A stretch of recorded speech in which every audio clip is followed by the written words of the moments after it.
Cosmetic surgeon کو police نے انتہائی شرمناک حرکات میں ملوث ہونے پر گرفتار کر لیا ہے اور اس کا میڈیکل لائسنس بھی معطل کر دیا گیا ہے۔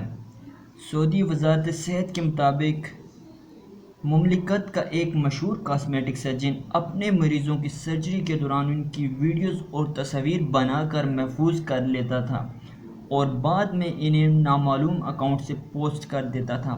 پولیس کی جانب سے جب اکاؤنٹ کی تفتیش کی گئی تو انکشاف ہوا کہ یہ social media account cosmetic surgeon چلا رہا ہے، جس کے بعد اس ڈاکٹر کو معطل کر دیا گیا ہے اور اس کے خلاف تحقیقات شروع کر دی گئی ہے۔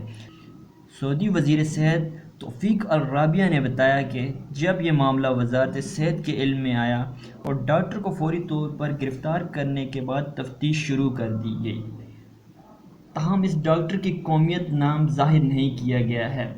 وزارت کے مطابق ڈاکٹر کی جانب سے اپنے پیشے سے متعلق مریضوں کی رازداری سے متعلق ضوابط کی خلاف ورزی کی گئی ہے۔ مزید ویڈیو کے لیے ہمارا چینل سبسکرائب کریں اور بیل آئیکن پر کلک کریں تاکہ ہر آنے والی ویڈیو آپ کو مل سکے۔